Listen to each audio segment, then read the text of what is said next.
కాలిపోతున్న సొదొమ గొమొర్ర, ఇప్పుడు కాలిపోతున్న సొదొమ గొమొర్ర అని మొదటి పాఠం చూసాం. ఇప్పుడు రెండవ పాఠం చూద్దాం. అదే కొనసాగించుకుందాం. ఎందుకంటే మనకి చాలా విషయాలు అందులో బోధపడతాయి. ధనవంతులకు ఆత్మ ఉన్నదా లేదా? పేదవారికి ఆత్మ ఉన్నదా లేదా?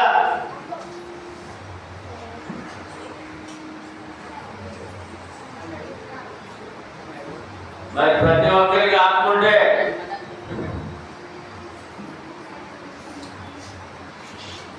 ఆత్మరక్షణ కావాలి కదా? కావాలండి. అంటే ఇప్పుడు చెప్పండి, ధనవంతులకి పేదవారికి ఆత్మ ఉందా? ధనవంతులు లేదా? ఉంది. అందరికీ ఆత్మ ఉంది కదా? అందరికీ ఆత్మరక్షణ కావాలి కదా? అందరికీ రక్షకుడు కావాలి కదా? ధనవంతులు వద్దే అంటారు. ధనవంతులు ఏమన్నారండి? వద్దే అంటారు. ప్రభు వద్దంట, ఆత్మరక్షణ వద్దంట.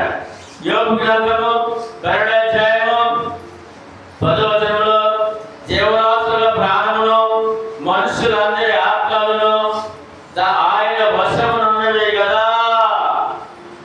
ఆత్మలో మానవుడికి ఆత్మ ఉందని చిన్నవాడ పెద్దవాడ, ధనవంతుడ పేదవాడ, ఏమండి సామాన్యుడా లేకపోతే గొప్పవాడని తేడా లేదు.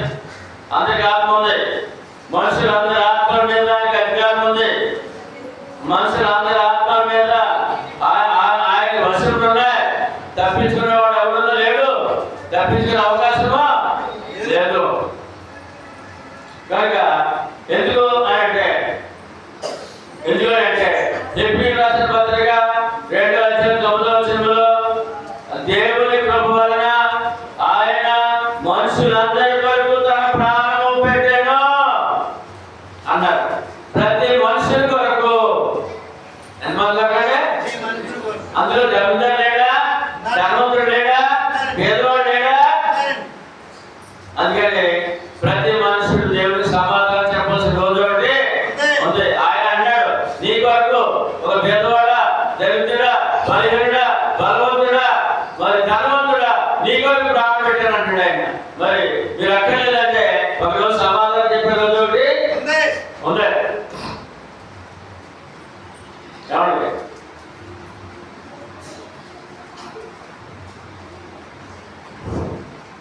పేదవారికే దేవుడు కావాలా? ధనవంతులకు దేవుడు అవసరం లేదా? పేదవారి ఆత్మకే ప్రభు రక్షకుడా? ధనవంతుల ఆత్మకు ప్రభు రక్షకుడు కాదా అన్న ప్రశ్నకి అవును, అందరికీ రక్షకుడే. అందరికీ రక్షకుడే. అపొస్తలుల కార్యం 10:36లో యేసుక్రీస్తు అందరికీ ప్రభు. ఎంతమంది అంటే అందరికీ ప్రభువే. ధనవంతుడా పేదవాడా, ఆ కులమా, ఈ మతమా, ఆ దేశమా తేడా లేదుగా. అందరికీ దేవుడే, అందరికీ రక్షకుడే. యెహోషువ 4:42 మా మట్టుకు మేము విని వాడు అన్నాడు. ఆ యొక్క సమయ పట్టణం అన్నారు. మా మట్టుకు మేము విని ఈయన నిజముగా లోక రక్షకుడని తెలుసుకుని నమ్ముతున్నామనేది యేసుప్రభు ఎవరండి? మరి అందులో ధనవంతుడు పేదవాడు తేడా ఉన్నప్పుడు తేడా ఉందా? లేదు. అందరికీ కావాలా ప్రభువు? కావాలి. ఎందుకంటే వారికి ఏముందండి? ఆత్మ ఉంది. వారికి ఆత్మరక్షణ, పాప క్షమాపణ, ఆత్మరక్షణ కావాలి. ప్రతి ఒక్కరికి కావాలి. మత్తయి సువార్త 16:26లో ఒక మనుషుడు లోకమంతా సంపాదించుకొని తన ప్రాణమును పోగొట్టుకుంటే అతనికి ఏమి ప్రయోజనము? లోకమంతా సంపాదించుకున్నాడు. ఏమండి? ఆత్మరక్షణ లేదు, పాప క్షమాపణ లేదు. ఏంటి అతని ప్రయోజనము? నాకు ఇదంతా సంపాదన అక్కడికి పోతుంది అక్కడికి అని యేసు ప్రభు అడుగుతున్నారు. యేసు ప్రభు చెప్తున్నారు, లోకమంతా సంపాదించుకున్నా ఆత్మరక్షణ లేకపోతే వాడు సున్నా. వాడు సున్నా. ఎంత సున్నా.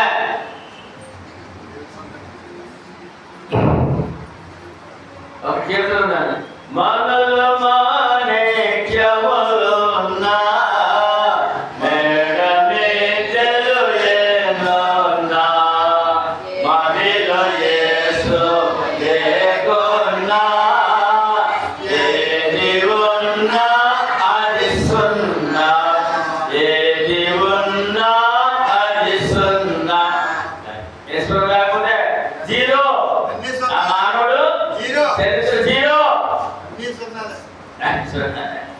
అదే ఇక్కడ యేసుప్రభువే ప్రశ్న. ఒక మనుషుడు లోకమంతా సంపాదించుకుని తన ప్రాణం పోగొట్టుకుంటే అతనికి ఏమి ప్రయోజనము? ఒక మనుషుడు తన ప్రాణములకు ప్రతిగా ఏమి ఇవ్వగలడు? ఆత్మరక్షణకి ప్రతిగా ఏమి ఇవ్వగలడు? ఇవ్వగలడా? ఈ లోకమంతా సంపాదించి దేవుడికి రక్షణ చేయండి బాబు, పక్కన ఇవ్వండి, ఇస్తాడా? ఇవ్వడు అనే విషయాన్ని యేసుప్రభు వారు స్పష్టంగా తెలియజేశారు. లోకస్వార్త అందుకే యేసుప్రభు మరి మాట్లాడుతున్నారు 2:17 మరియు 2:12 12:17 లోకస్వార్త 12:15 నుంచి 21 చూసినట్లయితే, మరియు ఆయన వారితో మీరు ఏ విధమైన లోభమునకు ఎడమీయక జాగ్రత్త పడుడి. అమ్మా ఏంటంటే మనుషుడంట అనగా భక్తుడంట ఏ విధమైన స్వార్థానికి దురాశకు చోటివ్వద్దు, ధనాపేక్షకు చోటివ్వద్దు, ధనాపేక్షకే చోటు వద్దు. ఏమండి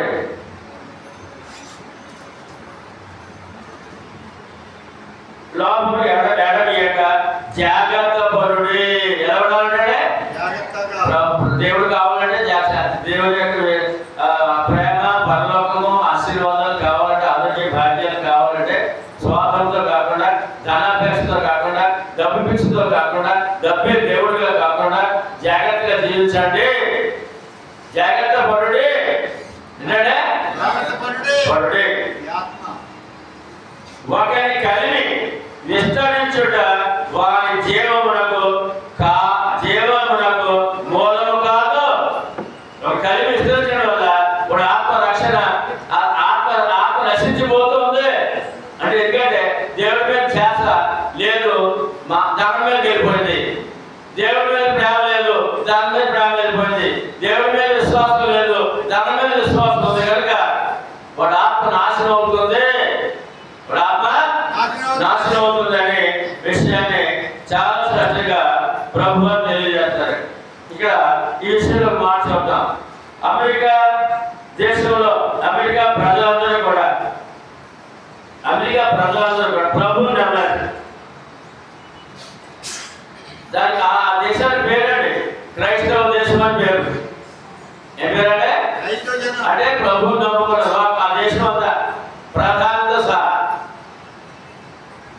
ఆ ప్రెసిడెంట్ సహా అందరూ కూడా ప్రభువుని నమ్ముకున్నారు. ఆ దేశం పేరు నిజంగా నమ్ముకున్నారు. మొదటగా యేసు ప్రభువుని నమ్మిన దేశముగా ఆ దేశమే ఆశీర్వదించబడింది. ఎందుకంటే దేశం అంతా ఆశీర్వదించబడింది. ఏమంటే నమ్మే వారు ఇంచుమించు దేశమంతా ఉన్నారు. ప్రభువుని నమ్మిన వారు దేశమంతా ఉన్నారు. వారిలో లక్షలాది మంది ఆ ఆశీర్వాదాలు పొందిన తర్వాత వారిలో లక్షలాది మంది ఆరాధనకి దూరం అయిపోయారు.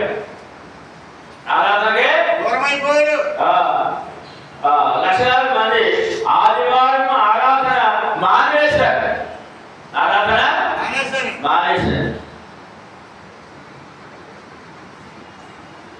ఆ దేశం అంతా ఆదివారం సెలవు. మళ్ళా ఆదివారము పెద్ద కంపెనీలకి, ప్రభుత్వ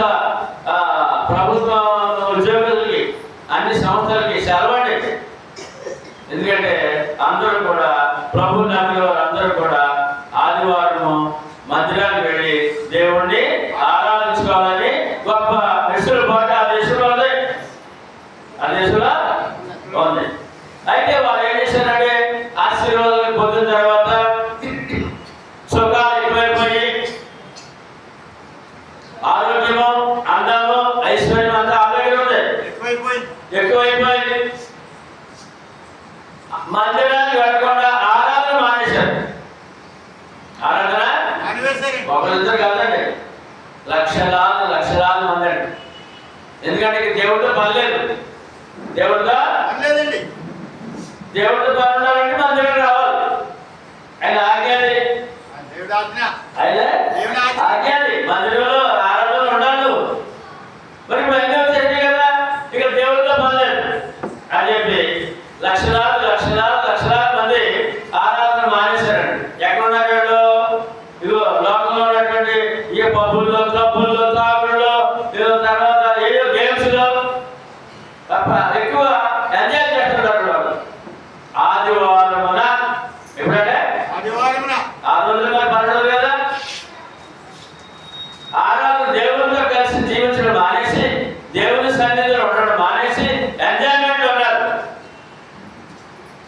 సంఘాలు, చర్చలు ఖాళీ అయిపోయినాడు, చర్చలు ఖాళీ అయిపోయి. ఒకసారి గత సంవత్సరంలో చెవులు ఎక్కువ ఉందని నేను చెవు డాక్టర్కి వెళ్ళానండి. ఆయన సాయిబాబా భక్తుడు, షిరిడి సాయిబాబా భక్తుడు, షిరిడి కాదు పుట్టపర్తి సాయిబాబా భక్తుడు. ఎవరంటే పుట్టపర్తి సాయిబాబా భక్తుడు. నా దగ్గర రాస్తారు కదా ఎవరెవరంటే పేరు ఊరు, మీ పని ఏంటంటే ఏ ఉద్యోగం చేస్తానంటే నేను ప్రభు సేవకుడు అని చెప్పి రాశాను. అంటే పాస్టర్ రాస్తాను, పాస్టర్ కావాలి రాష్ట్రం కావాలి అమ్మాయి. ఆయన చూశాడు, ఇలా పిలిచారు, పిలిచి కూర్చున్నామండి. ఆయన వైద్యం చెప్పి మానేశాడండి. మీరు పాస్టర్ కదా, మీ చర్చ ఎక్కడ, ఎన్ని సంఘాలు ఉన్నాయి, నేను మొదలెట్టాడు ఆయన. మొదటి ఈయన అభివృద్ధి ఎప్పుడో నమ్ముకున్నాడేమో, ప్రభునే నమ్ముకున్నాడేమో నేను అనుకున్నాను. ఆయన ఏమన్నాడు తెలుసండి, అంతా బాగుందిగానే మీరేమి ఇక్కడ ప్రభు ప్రభు సంఘాలు అంటారు. అమెరికా దేశంలో, విదేశాల్లో చర్చిలు అమ్మేసుకున్నారు తెలుసా మీకు అన్నాడు. అంటే చర్చిలు అమ్మేసుకున్నారు తెలుసా అన్నాడు. ఇదేంటి ఎలాగ అడ్డంగా మాట్లాడుతున్నాడు. ఏమండి చర్చిలు అమ్మేసుకున్నారు తెలుసా అన్నాడు. ఏమో తెలియదు అన్నాడు. మరి మీ చర్చ జగపోతారు, మా మా సంఘస్థులు విశ్వాసం ఉంటారండి, అన్నప్పటికీ బాగానే రక్షణ పొందడం కాపాడుకుంటారండి అని చెప్పి. అయితే ఆ దేశాల్లో చర్చలు అమ్మేసుకుంటారు, కొన్ని పెద్ద కంపెనీలు కొనేసుకుంటారు. కొంతమంది మా విగ్రహారాధకులు కొనుక్కుని అందులో విగ్రహములు చేస్తున్నారు తెలుసా మీకు అన్నమాట. అంటే ఈ కాలిఫోర్నియా తెలుసుకున్నారు, కాలిఫోర్నియా రాష్ట్రం కాలిఫోర్నియా తెలిసింది. ఏంటంటే ఈ ఎంజాయ్మెంట్ లో ప్రభువుని విడిచిపెట్టి లోకంలో కలిసిపోయి ఆ చర్చలన్నీ ఖాళీ అయిపోయినాడ. చర్చలన్నీ ఖాళీ అయిపోయినాడ. ఎంత గీత కోరినా, ఎంత వాక్యం చెప్పినా సేవకులు పట్టించుకునే స్థితిలో వారు అదొక కారణం. ఎంజాయ్మెంట్ ఒక కారణం. రెండో కారణం ఏంటంటే ఆదివారమున వారు అక్కడ పనిచేస్తే $100 రోజు చేతులు అయితే ఆదివారం $200 చేస్తారట. అంటే $100 అంటే మనకి 7,000 ఇప్పుడు 7,000 చెల్లంటాడు. $200 ఒక రోజుకి. అందుకని ఇక దేవుడితో పనే ఉందా? ఉందా? అందుకని చాలా మంది, వేల వేల లక్షల కోట్ల మంది ఆరాధన మానేసి ఇలాగ ఆదాయం వరకు, ఒకవేళ ఆదాయం పోగొట్టు ఎంజాయ్మెంట్ వరకు వాళ్ళు పూర్తిగా దేవునికి దూరం అయ్యారు. పూర్తిగా దేవునికి దూరం అయ్యారు. ఇప్పుడు ఒక వారం రోజుల క్రితము 26 తారీఖున అమెరికా కొత్త ప్రెసిడెంట్ వచ్చాడండి, ట్రంప్ అని. ఆయన ఏం చేశాడు, ఈ ప్రజలు దేవుని యొక్క చిత్తానికి ఆ దైవభక్తి లేకుండా జీవిస్తున్న కారణాన్ని బట్టే ఈ అమెరికా దేశంలో ఇన్ని ముప్పులు వస్తున్నాయి, ఇన్ని ప్రమాదాలు వస్తున్నాయని గమనించి ఒక సమయం పెట్టాడు. ఎవరు కూడా ఆదివారం ఆరాధన మానకూడదు. గవర్నమెంట్ రూల్ ఫస్ట్ శాతకం, మొదటి శాతకం. ఇవాళ ఈ దేశము తుఫానుతో, వరదలతో, తర్వాత మంచు కుంభవృష్టితో, అగ్ని ప్రమాదం నాశనం కారణం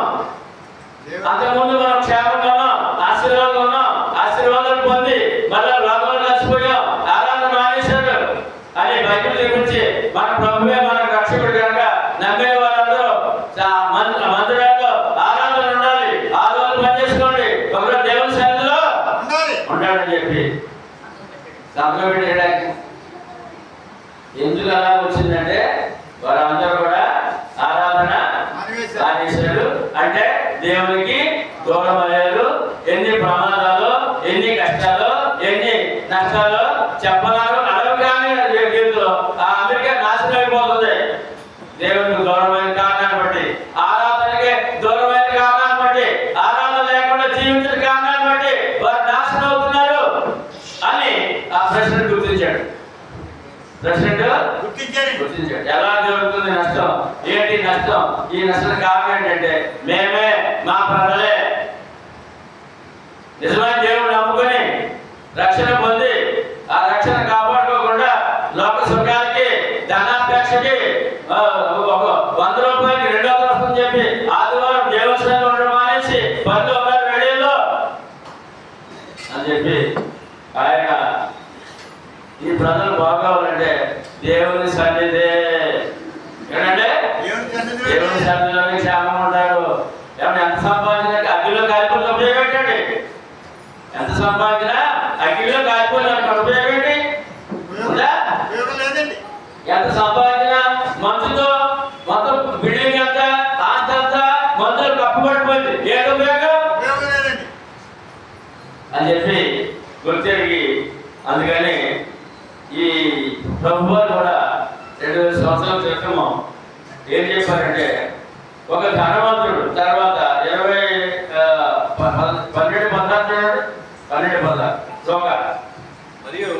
మరియు ఆయన వారితో ఈ ఉపమానం చెప్పారండి ధనవంతుడి గురించి. ఒక ధనవంతుని భూమి సమృద్ధిగా పడాడు. అప్పుడు అతను పంట సమకూర్చుకున్నాడు. నాకు స్థలము చాలదు కనుక నేనేమి చేతులని తనలో తాను ఆలోచించుకున్నాడట. ధనవంతుడు, అసలు ధనవంతుడు, కొన్ని 1000 ఎకరాలు ఉన్నాయి. ఎప్పుడు పండని పంట 100 బస్తాలు, 10 బస్తాలు పండే పంట 100 బస్తాలు పండేసిందండి. అంటే 1000 ఎకరాలు, వేలాది టన్నుల ఆహారం పండేసింది. అంత రౌండ్ కూడా చూశాడట. చూసిన తర్వాత అంత తనకున్న పొలాలన్నీ, ఆ స్థలం అంతా కూడా బంగారు రంగు వచ్చేస్తుందంట. ఎందుకంటే పంట పండించాలి రంగే వస్తుందా? అంతే. పంట పండించాలి రంగు ఎలా ఉంటుంది? బంగారు వేసిపోతుంది. ధాన్యం పొలం మీద, శని మీద. కానీ చూశాడంట, ఎవరు అవునంటాడంట. ఆహా ఆహా ఆహా అనుకుంటూ ఇంటికి వచ్చాడంట. నా కొట్లు విప్పి వాటికంటే గొప్ప వాటిని కట్టించి అందులో నా ధాన్యమంతటిని, నా ఆస్తిని సమకూర్చుకొని నా ప్రాణముతో ప్రాణమా అనేక సంవత్సరములు విస్తారమైన ఆస్తి నీవు సమకూర్చబడి ఉన్నది. ప్రాణానికి సమకూర్చబడి దేవుడు ఇచ్చాడు. ఎవరు ఇచ్చారు? దేవుడు అనలేదు. నీకు సమకూర్చాను నేను. సుఖించుము, తినము, త్రాగుము, సంతోషం. ఎవరికంటే దాని కాదు చెప్పుకున్నాడు. భార్య పిల్లల గురించి మాట్లాడలేదు, దేవుడి గురించి మాట్లాడలేదు. ఈడు సుఖించాలట, తినాలట, త్రాగాలట, అందుకని కూడబెట్టుకుంటాడట, ఈడు సంపాదించాడట, ఈడు దాకా నాదంట అంటాడు. అన్నాడే దేవుడి మాట ఉందా? కుటుంబం మాట ఉందా? లేదా? అయితే దేవుడు ఏంటంటే వీడు గదిలో కూర్చొని తాగుతూ తింటూ అలా చూపించాడు కదా. మేము పెద్ద కొట్లు సరిపో. ఇప్పుడు వచ్చి ఈ పంటగా కొట్లు సరిపో. చెన్నై తిప్పేస్తాను, పెద్ద కూడా చేస్తాను, నిల్వ చేసేస్తాను. సంవత్సరాల తరబడి ఆ యొక్క పంట తింటూనే ఉంటాను. నాకు ఏ లోన్ లేదు ఇంకా అని చెప్పి ఇంటికి వెళ్ళిపోయి సరిగ్గా తిన్నాడు, తాగుతున్నాడు. తనలో తాను మాట్లాడుతున్నాడు. ఏమండి? ఒకసారి మనం కూడా కూర్చుని మనలో మనం మాట్లాడుకుంటాం. మాట్లాడుకుంటున్నాం. మనం ఎప్పుడు మాట్లాడగలదా? ఆయన మాట్లాడుకుంటాడు. ఈ మాట ఎక్కడికి వెళ్ళిపోయి వీళ్ళున్నాడు కదా.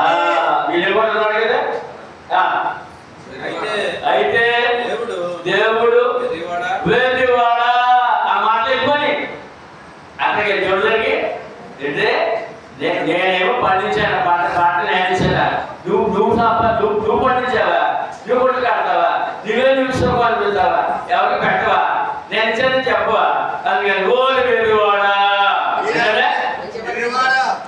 ధనం మీద ఆస్తి మీద మోజున్నవాడు ప్రతి వాడు కూడా దేవుని దృష్టిలో వేరేవాడే, గొప్పవాడు మాత్రం ఈ రాత్రి నీ ప్రాణం అడుగుతున్నా, నీవు సిద్ధపరిచినవి ఎవరికైతే ఆ తర్వాత ఎవరికైనా నీకేం తెలుసా? ఎంత గొప్ప దేవుడు అంటే ఆయనకి తెలియని సంగతులు ఏమున్నాయండి? ఏమన్నాయి? మన మనసులో మాట తెలుసు, బయటకు వచ్చిన మాట తెలుసు, మన క్రియ తెలుసు. కనుక ఆ క్షణమే అతడు ప్రాణము విడిచిపెట్టాడు. ఇవాళ అమెరికా దేశంలో ఆ యొక్క లాస్ ఏంజల్స్ ప్రజలు కూడా ఇదే అనుకున్నారు, అదే అనుకున్నారు. నాకు కోట్ల బిలియన్ డాలర్ డబ్బు ఉంది, అది ఆస్తి ఉంది, మంచి ఖరీదు గృహాలు ఉన్నాయి, ఖరీదు కావాలి, విమానాలు ఉన్నాయి, సుఖించు దేవుడితో పని లేదు, దేవుడు లేడు అన్నారు. అంతే, నీ ప్రాణం పడుతున్నాను, నీ ఆస్తి అయిపోతే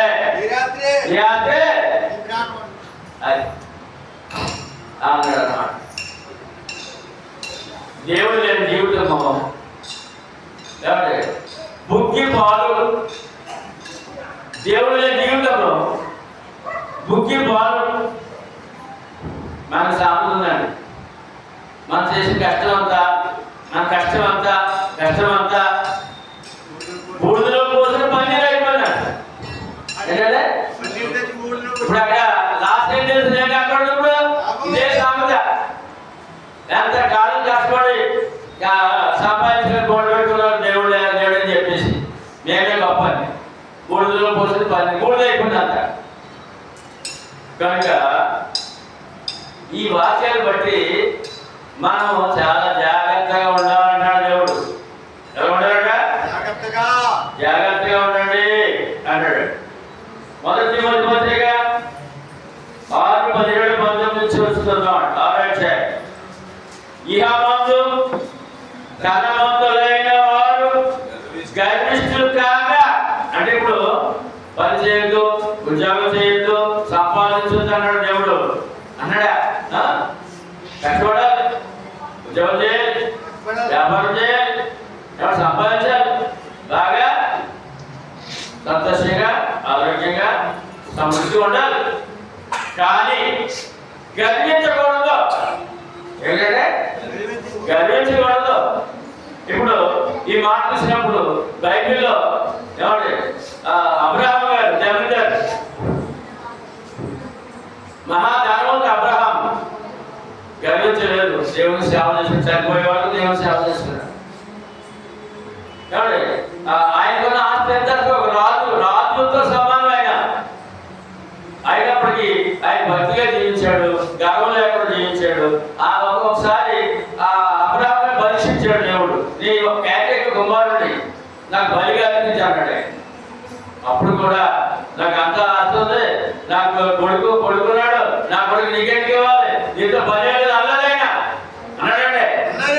లేదు, అంత ఆస్తిపరుడు అయినా, అంత జమీందారు అయినా, ఏకైక కుమారుడు ఉన్న దేవుని మాటకు లోపడి కుమారుడు బలి ఉన్నదిగా వెళ్ళిపోయాడు. బలి ఉన్నదిగా జ్ఞానవంతుడు. తర్వాత దావీదు భక్తుడు, ఆయన రాజే బంగారు దగ్గరతో భోజనం చేసినాడు. ఆ జీవితకాలం భక్తిగా ఉన్నాడు, గర్వించలేదు. సొలొమోను రాజు ఆయన జీవితకాలం భక్తిగా ఉన్నాడు, గర్వించలేదు. ఇలా చాలా మంది ధనవంతులు, కోటీశ్వరులు, మహాచక్రవర్తులు ఏమండి దేవుడు నమ్ముకున్న వారు ఉన్నారు.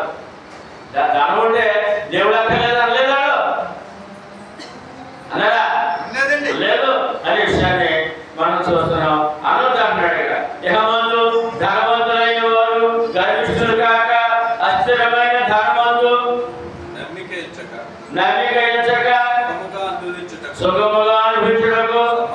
సమస్తమును మనకు ధారాళముగా దయచే దేవుని యందే నమ్మిక ఉంచాలి. అది ఏమంటే ఇప్పుడు ఒక మానవుడు మనం ముందు చూసాం, ధనవంతుడు, ఆస్తిపరుడు, పంట పండింది, అతిగా పండింది, 100 రెట్లు పండించింది, అప్పుడు దేవుడు ఇచ్చాడు అనాలి. ఏమన్నారంటే ఈ సంవత్సరంలో దేవుడు ఎంతో ఉపకారం చేసి అనాలి. కనుక ఇక్కడ అన్నారు ఏమని అంటారంటే సుఖముగా అనిపించడం. ఎందుకు ఇచ్చాడు దానం, ఎందుకు ఇచ్చాడు ఆరోగ్యము, ఎందుకు ఇచ్చాడు అందము, ఎందుకు ఇచ్చాడు ఐశ్వర్యము, ఎందుకు ఇచ్చాడు గృహము అంటే సుఖముగా అనిపించినందుకు, సుఖముగా అనుభవించడకు, సుఖముగా అనుభవించడకు సమస్తమును ధారాళముగా ఇచ్చే దేవుడు అంట. ఎలాగంటే ధారాళముగా ఇచ్చే దేవుడు, ధారాళముగా దయచే దేవుని అంతే, ధారాళముగా దయచే దేవుని అంటే నమ్మిక ఉంచాలి. ధనం మీద నమ్మిక కాదు, ధనం మీద నమ్మిక దేవుడి మీదే నమ్మకొచ్చు. నీకు నీ దగ్గర ఉన్నాయన్నీ కూడా నావే, ఆయన ఇచ్చినవే, దేవుడు ఇచ్చినవే అనే మాట. ఇప్పుడు చెప్పండి, దేవుడి మీద దాని మీద నమ్మకం, ఆయన మీద నమ్మిక ఇచ్చు.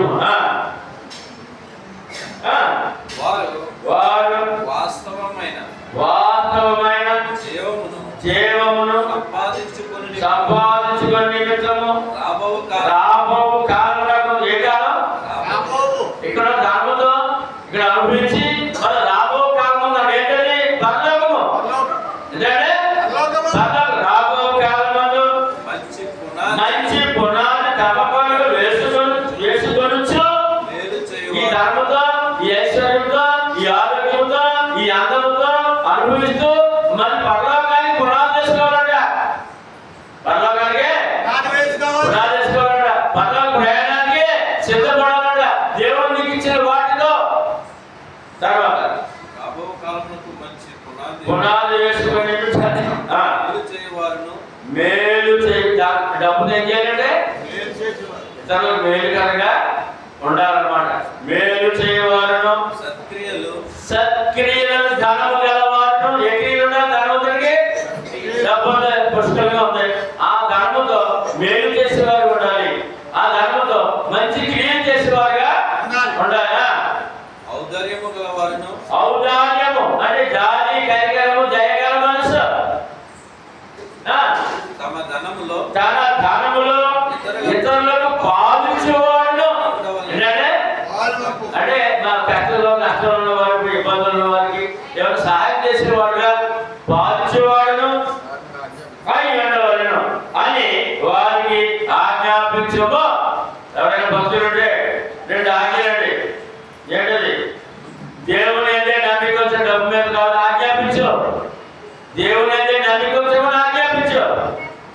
నీ ధర్మంలో సత్క్రియ చేయి, ఔదార్యం కలిగి ఏమండి ఇతరులకు పాల్చేవాడు అని ఆజ్ఞాపించు. అదే దేవుడి దాంట్లో ఇతరులకు పాలు పంచిపెట్టు, సుఖంగా ఉండు, శుభ్రం తిను, ఆరోగ్యం ఉండు. దేవుడి చేతులు సాయం చేయి, మేలు చేయి, సేవ చేయి. అంతేగాని నీ ధర్మంతో ఇతరుల నాశనం కలిగించుకో, లేక నీ ప్రేమ లేకుండా ఇతరులు మా మనసు నొప్పించుకో. సాయం చేయి, మంచి క్రియ చేయి, ఇంకేంటే మంచి క్రియ చేయి అని చెప్పి ఆజ్ఞాపించు. ఏంటంటే మంచి క్రియ చేయడం ఆజ్ఞ అండి. డబ్బుంటే డబ్బును నమ్ముకొని గర్వపడమని కాదు. ఒక ఆయన దేవుడు లోకాన్ని అంతటి కూడా ఆయన చేతికి అప్పగించేశాడు. చక్రవర్తి లోకమంతా, ప్రపంచం అంతటి మీద ఏలిక. ఏమంటే నెబుకద్నెజరునే చక్రవర్తి. ఆయన గర్విష్ఠ అయిపోయాడు. ఏమైపోయాడు? లోకమంత్రికి ఆచార్యులు కదా, నేనే దేవుడు అన్నాడు. ఏమన్నాడంటే చక్రవర్తి లోకమంత్రి మీద అప్పుడే ఇంకా కనవలదా కదా. అందులో మన భారతదేశం కూడా ఉంది. చక్రవర్తి చూద్దాం. దానియేలు గ్రంథం 3:17, 4:17.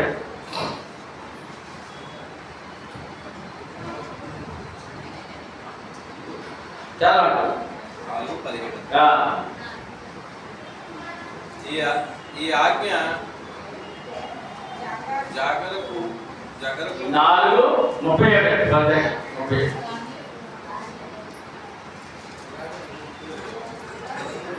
రాజు బబులోనును నీ మహా విశాల పట్టణము దానియేలు 3:37 4:37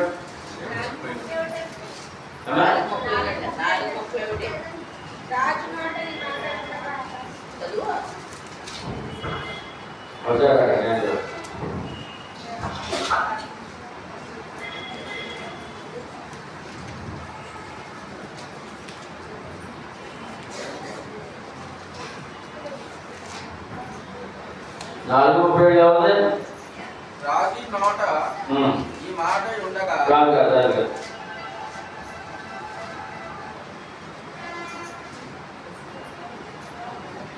ఈ రాజ్యం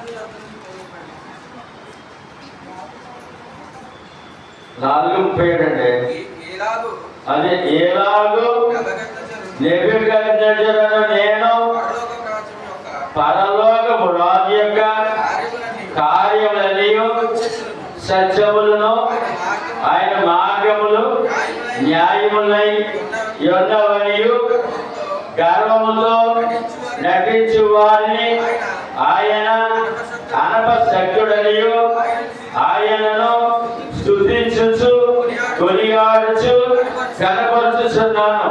ఇక్కడ విషయం ఏంటంటే ఇక్కడ విషయం ఏంటంటే చక్రవర్తి కదండి, ప్రపంచం చేస్తున్నాడు కదా, గర్వంతో నటించాడంట. ఏమండి, ఎంతమందిని చెప్పాలో చంపేస్తాడంట, ఎంతమందిని అతను నచ్చిన వాళ్ళందరినీ అందరూ ఎక్కించేస్తాడంట, ఏమన్నా నచ్చిన వాళ్ళందరినీ చంపించేస్తాడంట. ఇంకా చాలా గర్వంగా ఉన్నాడంట, దేవుడు లేడన్నాడంట, విగ్రహాలను చేస్తాడంట. ఏమన్నా పెద్ద బంగారు విగ్రహాలు చేయించుకుని దానికి నమస్కారం చేయడం చంపేస్తానంటాడంట. ఎంత భయంకరంగా ఉన్నాడండి. ఏమండి, దేవుడు కబురు పంపాడు, ఓ రాజా నీ రాజ్యం తీసేస్తున్నాను, నీ రాజ్యము తీసేస్తున్నాను. నీవు అడవి జంతువు వలె గడ్డి మేస్తావు. గడ్డి మేస్తావు. ఆ యొక్క అరణ్యంలో పక్షి వెంట్రుకల వలె, పక్షి గోడి వలె నీ శరీరము ఆ విధంగా మారిపోతుంది, గడ్డి తింటావు అని చెప్పినప్పుడు అది కూడా లక్ష్య చేయలేదంట. అది కూడా టైం వచ్చిందంట. ఆ యొక్క ప్రజలను తిరుగుబాటు చేసి నేను తరివేశాడంట, తప్పించిన అరణ్యంలో పారిపోయాడంట. అరణ్యంలోకి పారిపోయాడు. అక్కడ ఈ ప్రజలాన్ని అడగాలపడి తరవడంతో, అధికారులంతా అడగాలపడి తరవడంతో అతను మెట్లెక్కిపోయిందంట. ఏమిపోయింది మెట్లో సడన్ గా బుర్ర మారిపోయిందంట, పిచ్చోడు అయిపోయాడట. పిచ్చోడు అయిపోయాడు. వీళ్ళు ఎక్కడ అరణ్యంలో పడ్డాడు. అక్కడ మరి ఏం తినాలో ఏం తెలియదు. ఇక అక్కడ ఆకలిసింది కదా, ఆ గడ్డి పశువులతో పాటు గడ్డి తిన్నాడట. ఆ కనుమలో తింటే కూర్చుని ఉన్నాడంట. గోలు పెరిగిపోయి, తల పెరిగిపోయింది, పక్షి ఎంటికల్లో పక్షి గోళ్ళ మారిపోయి. తర్వాత మళ్ళా దేవుడు గర్వించి దాని బుద్ధి మళ్ళీ తన మనసు మనకు ఇచ్చాడట. అంటే వాళ్ళకు స్వతత వచ్చిందనమాట. అప్పుడు దేవా అన్నాడట. ఎవరడా?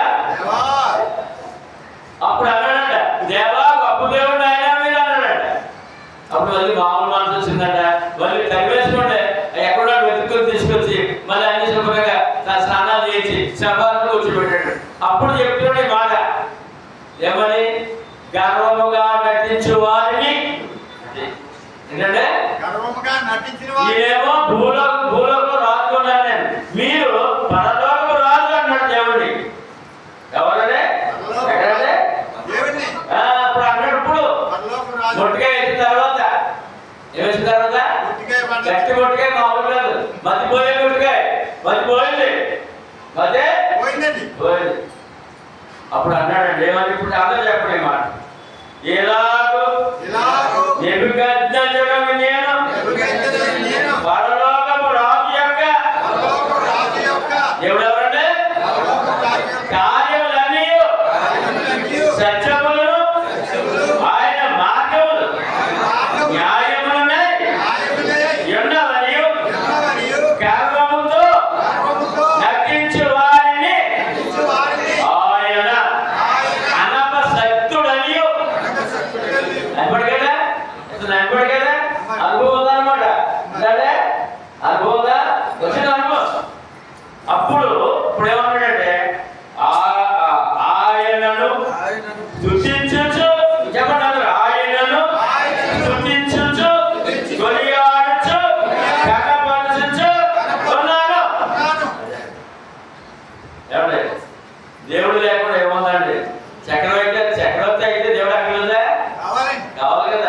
అక్కడ రుజువు. నేను గర్వంతో రక్షించాను, దాన్ని మొట్టిగా వేసేసాడు ఆయన. పర్లోకి రాజు ఆయన. దేవుడు ఎవరండి?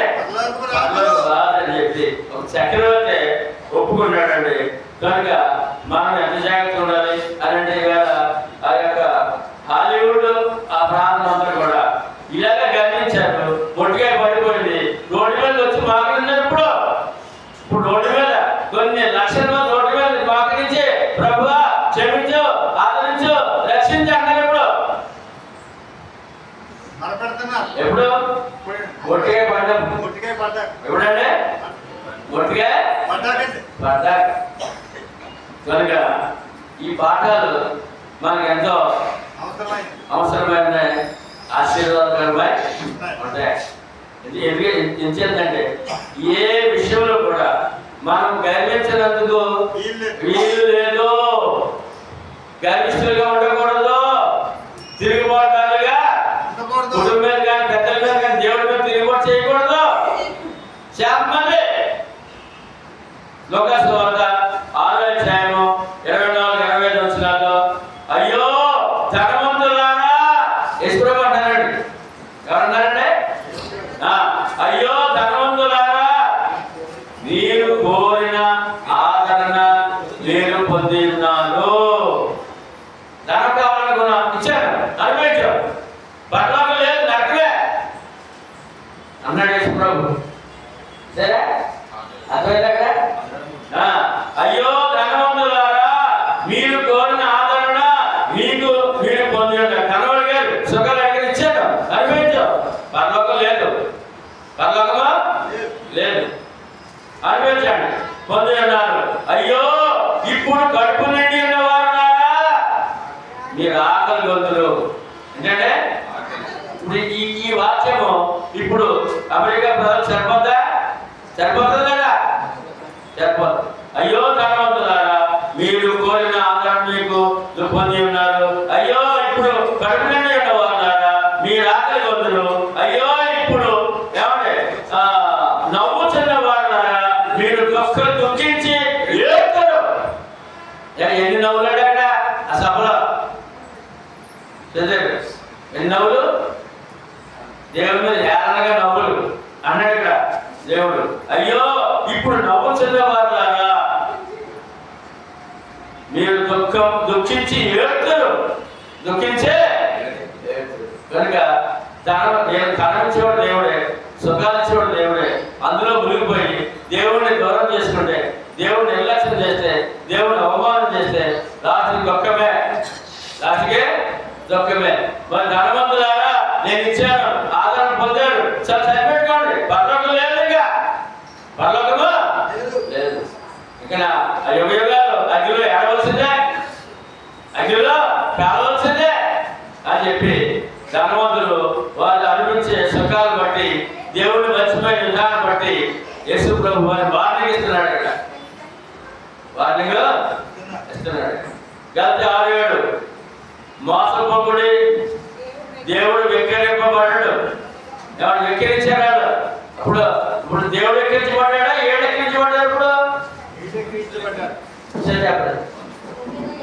అక్కడ వెక్కిరించాడు. ఎవరు ఎక్కించబడ్డారు? ఇప్పుడు వాళ్ళు ఎక్కించబడ్డారు.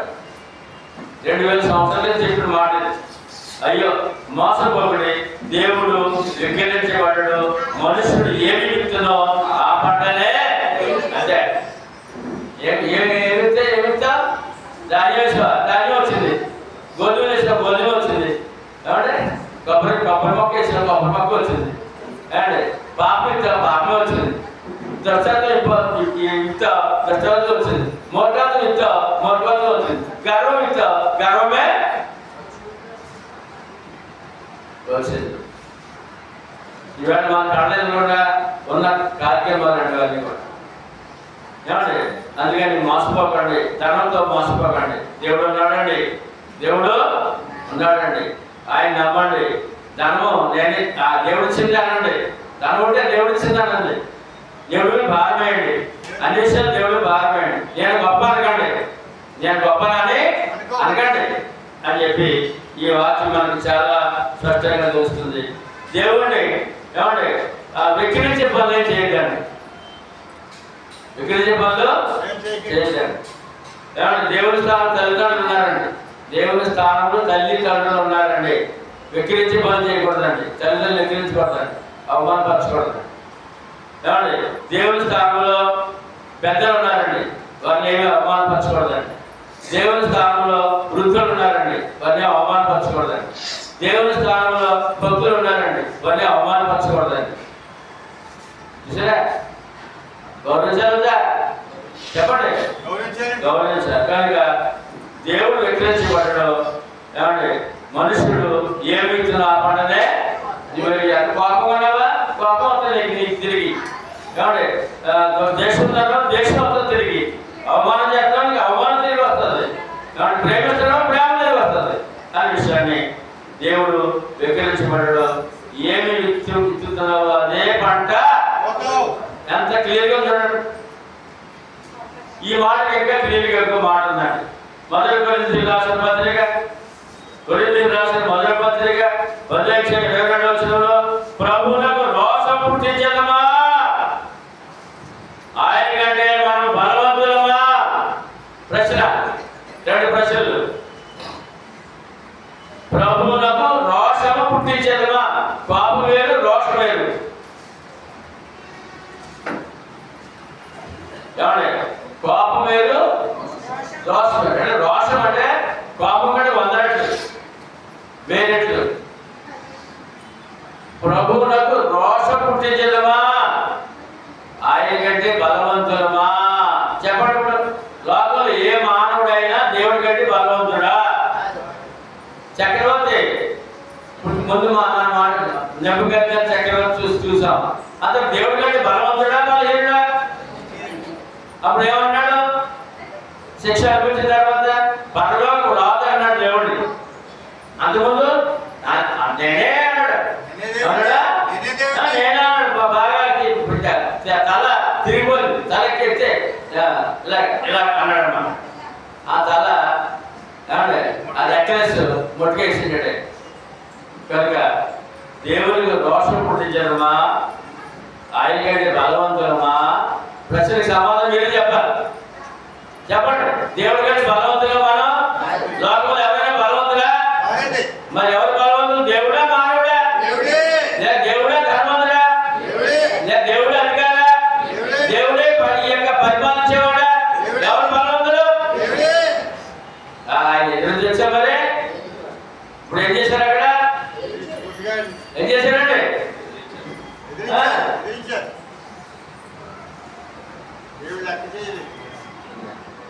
చూసారా ఏం చేశారు? మేము దేవుడి గొప్పగా ఉన్నారు అంతే. చెప్పండి అందరు. ప్రభువునకు రోషము పుట్టించదమా, ఆయన కంటే మనము బలవంతులమా? కాదని రుజువైపోయింది. కాదని రుజువైపోయింది. అలాగా మేము బలవంతులు, మేము గొప్పవాళ్ళు, దేవుడు జీరో అన్న వెంటనే నా 24 గంటలు తిరగకుండా వాడు జీరోలు తీసాడు దేవుడు. ఇప్పుడు చెప్పండి. ఇప్పుడు ఆడ బలవంతుడా, దేవుడు బలవంతుడా? అంతే, దేవుడు బలవంతుడు అనే విషయాన్ని ఈవేళ మనము మన మనసులో పెట్టుకుని ప్రయాణం చేద్దాం. ఆయనకి రోషం పుట్టించద్దు. ఎప్పుడు చేద్దాం? ఆయన మనకి ఎలా కనపడుతున్నాడు? ప్రేమమయుడిగా కనపడుతున్నాడు. ఎలాగంటే చాలికలవాడిగా కనపడుతున్నాడు, త్యాగమూర్తిగా కనపడుతున్నాడు. రోషం కూడా ఉంది. ఏముందా? రోషం పుట్టించదమా? ఎవరిని అడుగుతున్నాడు? క్రైస్తవులు అడుగుతున్నాడు. ఏమండి ఈ పత్రికలో కొరింథీ పట్టణంలో క్రీస్తు సంఘాన్ని అడుగుతున్నాడు పౌలు గారు. మీరు చాలా తేడా చెప్తారు. దేవుడికి రోషం పుట్టిందామా, నువ్వు ఆయన బలవంతుడు అనే సంఘాన్ని అడుగుతున్నాడు. ఇక్కడ మన సంఘము ఎంత ఒదిగి ఉండాలో, వినయంగా ఉండాలో, శిరస్సు వచ్చి ఉండాలో ఈ వాక్యం మనకు బోధిస్తుంది. లోకాసు వార్త 16:22-24 ఇద్దరు చూపిస్తున్నాడు మనకి. ఇద్దరిని ధనవంతుడు కాదు. ఆ దరిద్రుడు చనిపోయి దేవదూతల చేత అబ్రహాము రొమ్మున ఆనుకొనుటకు కొనిపోబడెను. ధనవంతుడు కూడా చనిపోయి పాతిపెట్టబడెను. అప్పుడు అతడు పాతాళములో బాధపడుచు కన్నులెత్తి దూరం నుండి అబ్రహామును అతని రొమ్మున ఆనుకొని ఉన్న లాజరును చూసి, తండ్రి అయిన అబ్రహామా, నా యందు కనికరపడి తన వేలి కొనను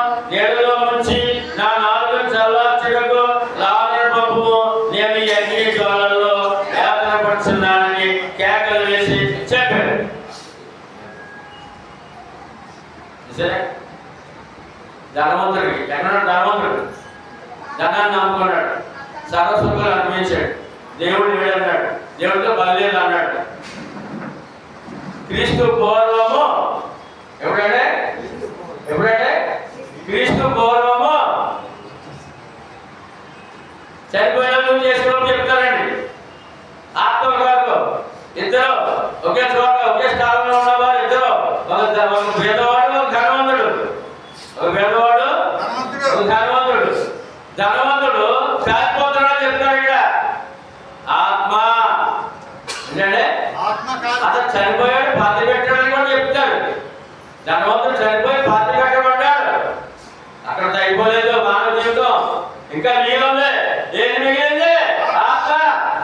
ఏం మిగిలిందంటే ఆత్మ మిగిలింది. ఆత్మ కాలిపోతుంది అన్నాడు. ధనవంతుడు ఆత్మ ఉందా? ఉందా? పేదవాడికి ఉందా? ఇద్దరు ఉన్నాడు. పేదవాడు దేవుడు నమ్ముకున్నాడు, విధేయతగా ఉన్నాడు. ఆ యొక్క తినే భోజనం కూడా దేవానికి సిద్ధమన్నాడు. భక్తితో జీవించాడు, చనిపోయాడు, ఆత్మ నెమ్మదిగా ఉంది. ఇతను అన్నీ ఉన్నాడు, ఆ దేవుడు మర్చిపోయాడు, దేవుడు జ్ఞాపకం లేదు, దేవుడు తిరుగుబాటు చేశాడు, చనిపోయాడు, సమాధి చేశాడు, అయిపోయింది అనుకున్నాడు. ఆత్మ కాలిపోతున్నాడు. ఆత్మ కాలిపోతుంది. ఇప్పుడు ధనవంతుడికి దేవుడు కావాలి, పేదవాడికి దేవుడు కావాలి. ఆయన ఆ దేవుడు ఎవరు? చెప్పండి. ఆయన రక్షకుడు. ఎవరండి? లోక రక్షకుడు అండి. ఆయన వల్ల ఆయన నమ్మితే ఆయన సంఘాన్ని నమ్మాలి. సంఘాన్ని, ఆ సంఘంలో నీవు నేను ఉండాలి, జీవితకాలం కాపాడుకోవాలి. ఆరాధన ఏంటంటే సంఘం ఎందుకు ఇచ్చారు? మళ్ళా చూద్దాం. మత్తయి 16:18 అందరూ చెప్పండి. మరియు నీవు పేతురు, మరియు అందరూ పలకాలి. మరియు నీవు పేతురు, ఈ బండ మీద నా సంఘము కట్టుదును, పాతాళ లోక ద్వారములు దాని ఎదుట నిలువ నేరం. ఏం చెప్పండి తెలుసా అండి? ఇగో పేతురు, నేను సంఘాన్ని కడతాను భూమి మీద, అందుకే వచ్చాను. ఆ సంఘములు ఉంటే పాతాళ లోకంలో అగ్ని తప్పించుకుంటారు. పాతాళ లోకంలో అగ్ని తప్పించుకుంటారు.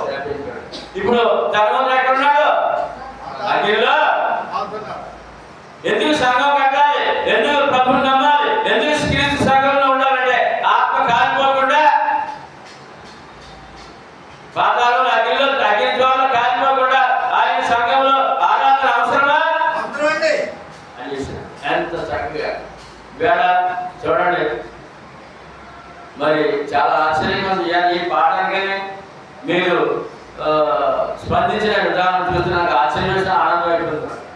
ఏమంటే కాంతమూరి వేళ దేవుడి సన్నిధిలో ఉంటారు అనుకోలేదు. ఏమంటే అంత బలహీన పడ్డారు, అయినా ఉన్నారు. ఇప్పుడు మీరు ఆ కుమార్తెకు చెప్తుందండి, రాత్రి చాలా ప్రమాదం, ఏమంటే ప్రాణాపాయం వచ్చిందండి. అయినా దేవుడు నాకు ఆరాధన కావాలి, దేవుడు కావాలి, నాకు నేను భయపడను అని అంటుంది. దేవుడు నడిపించారు అంటుంది. ఆమె ఆరాధన ఉండే పరిస్థితి లేదు. ఇక మన సహోదరి బోర్డర్ స్కూల్లో ఉన్నారండి. ఆవిడ అమలాపురం కాదు, బోర్డర్ స్కూల్ తెలిసారండి. తీర బజార్కి వచ్చి అంటుంది. ఆవిడ ఒలిగిపోతుంది, నడవలేక పరిస్థితిలో ఉంది, ఫుల్గా త్వరగా ఉంది, ఏమంటే నొప్పులు ఉన్నాయి. అయినా దేవుని ఆరాధన వచ్చిందంటే మరి ఇప్పుడు దేవుని సన్నిధి అవసరం. ఇప్పుడు ఆరాధన అవసరమా? ఎందుకంటే నీ ఆత్మ కాలిపోకుండా చూసుకోవాలంటే ప్రభు నమ్మాలి, ఆయన సాగమని ఉండాలి, ఆరాధనలో గొప్ప మాదిరి మీరు అందరూ కూడా ఈ వాక్యాన్ని.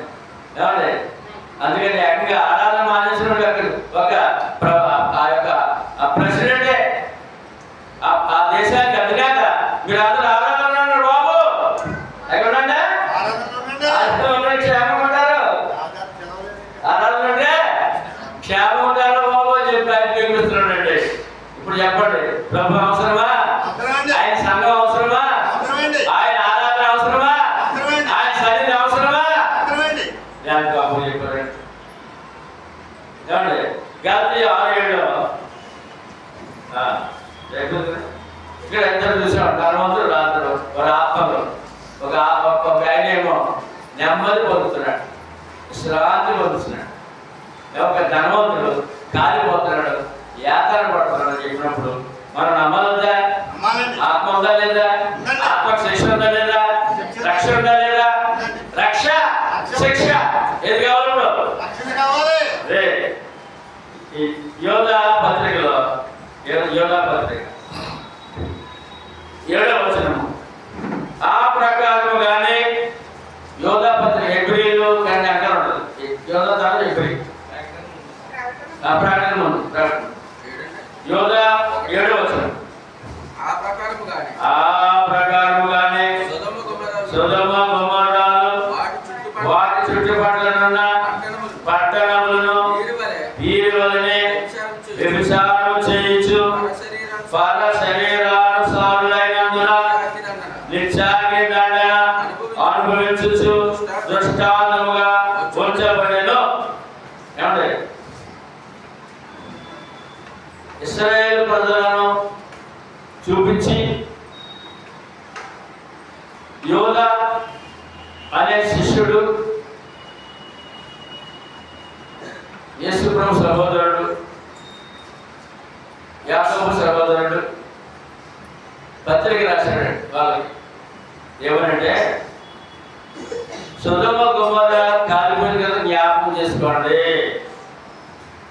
సొదొమ గొమొర్రా పట్టణాలు కాలిపోయాయి కదా, జ్ఞాపకం చేసుకోండి. ఏమంటే వారు కాలిపోయారు కదా, ఆ రోజుతో అయిపోయింది అనుకున్నారా మీరు? ఆ రోజుతో అయిపోయింది అనుకున్నారా? ఇప్పుడు కావుచున్నారు అన్నాడు ఇక్కడ. ఇప్పుడు కూడా మరి చదవండి. ఆ ప్రకారమే సొదొమ గొమొర్రా వాటి చుట్టుపక్కల ఆ 2 పట్టణాలు కదండి, పట్టణాలు కాలిపోయాక పట్టణములను వీరి వలనే ఎవరి వలే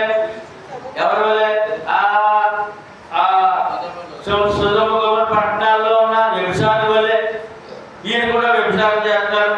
వ్యభిచారం చేయొచ్చు పర శరీరానుసారులైనందున. అది ఏమైనట్టే పర శరీరానుసారులు ఏంటిది అంటే భార్యాభర్తలు ఏక శరీరం, దేవుడు ఏర్పాటు చేసిన బంధం. భార్యాభర్తలు ఏక శరీరం, దేవుడు ఏర్పాటు చేసిన బంధం. అది కాక ఏమంటే పురుషుడు ఇంకో స్త్రీతో కానీ పెళ్ళైన తర్వాత స్త్రీ ఇంకొక పురుషుడితో కానీ సాంగత్యం చేస్తే పర శరీరము ఏంటంటే దాంతో కలుస్తుంది అన్నమాట. రెండోది పురుషుడితో కలిస్తే పర శరీరము, స్త్రీతో కలిస్తే పర శరీరము. ఎంత అప్పుడు ఎంత పాపంలో చూడండి అక్కడ. పురుషుడితో స్త్రీతో కాబట్టి పెళ్ళైన ఒక్కొక్కరితో అది పర శరీరం అంటాడు. పర శరీరాలు సాధులైనందున అది ఏమైనా పర శరీరానుసారులైన నిత్యాగ్ని దండన వాళ్ళు ఏమయ్యారు? సొదొమ గొమొర్రా ప్రజలు ఎవరు? పర శరీరానుసారులు. చక్కడే ఏర్పాటు చేస్తే ఆ బంధాన్ని అతిక్రమించి వారు వాళ్ళమైన పాపాలు చేస్తున్నారు. అందుకని అగ్నిలో కాలిపోయారు. నిత్యాగ్ని దండన అనుభవించు. ఈ వాడికి అర్థం వచ్చిందంటే అనుభవించారట్లేదు, కాలిపోలేదు, అనుభవించారు. అర్థమైనా? కాలిపోతారు కదా, అనుభవించారు. అక్కడ కాలిపోలేదు, అనుభవించు అంటే ఆత్మ కాలిపోతున్నారు. ఎంతమంది అయితే 2 పట్టణాల్లో కాలిపోయారో మరి ఆత్మలు కూడా కాలుతున్నాయి.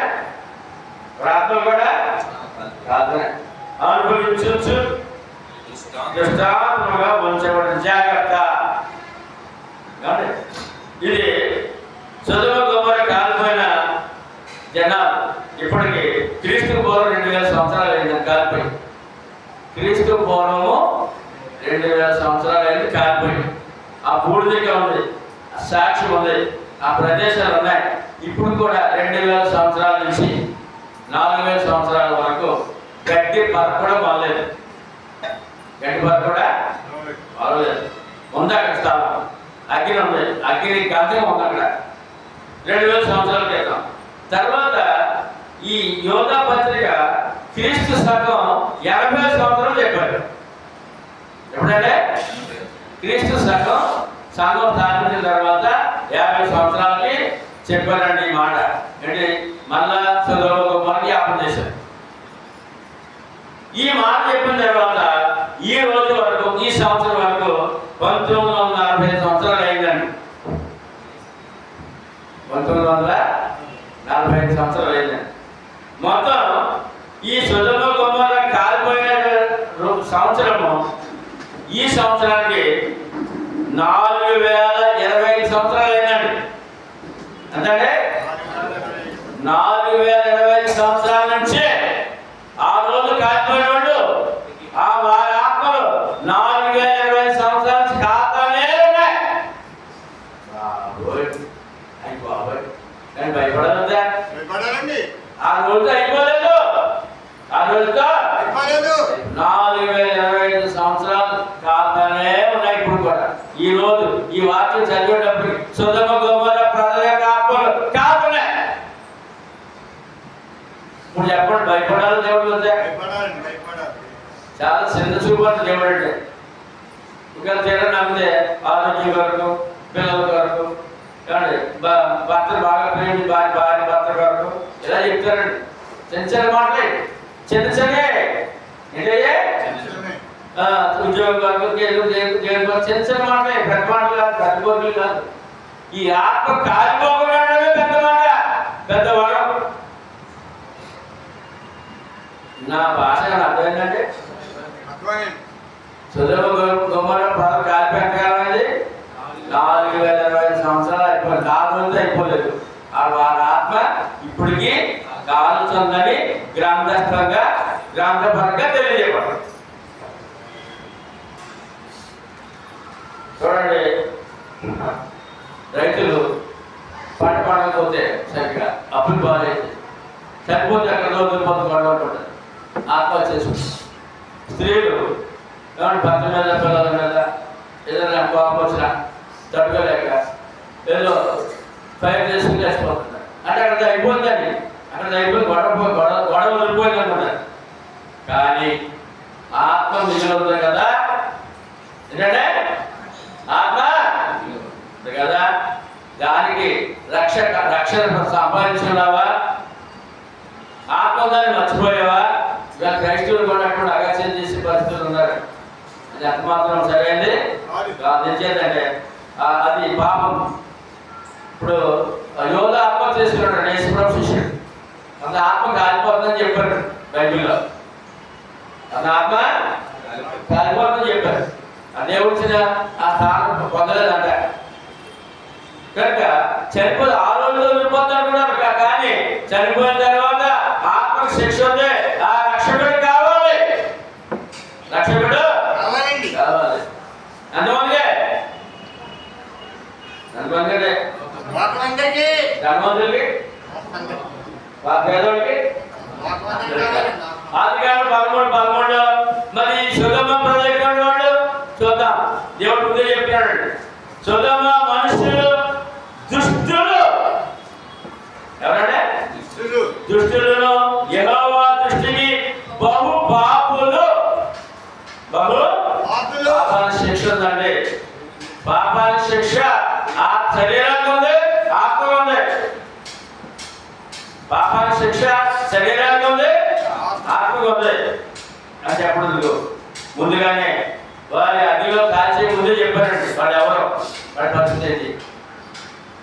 ఆదికాండం 30:13 మాట లోతు అక్కడ ఉన్నాడు. డైలీ ఆ ప్రాంతం అనుకున్నాడు.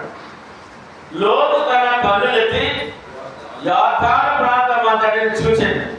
యెహోవా సొదొమ గొమొర్రా అను ప్రాంతములను పట్టణములను నాశనం చేయక మునుపు, ఆ పట్టణం ఎలా ఉందంటే ఆ పట్టణాలు సోయలకు వచ్చే వరకు అదంతయు యెహోవా తోట వలె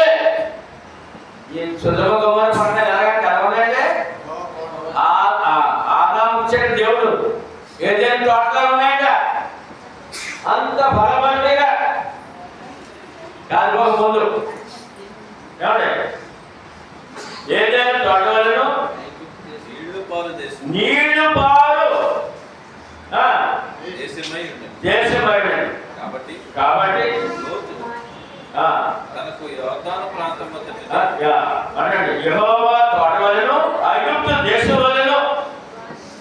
దేశం అంటే తర్వాత ఏదైనా తోటలో అక్కడ సారవంతం ఉందా ఐగుప్తు దేశంలో ఉందంటే ఇప్పుడు అమెరికా దేశం అనేది ఐగుప్తు దేశం గొప్ప ధనిక దేశం అన్నమాట. సంపన్న దేశం, పాడి పంటలు పుష్కలంగా ఉన్న దేశం. ఏ దేశం అంటే సొదొమ గొమొర్రా దేశం, అంత పుష్కలంగా అన్నమాట.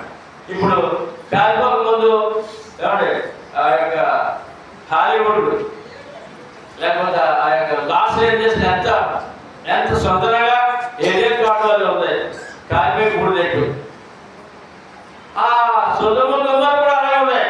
అంత సుందరంగా పాడి పంటలతో సమృద్ధిగా.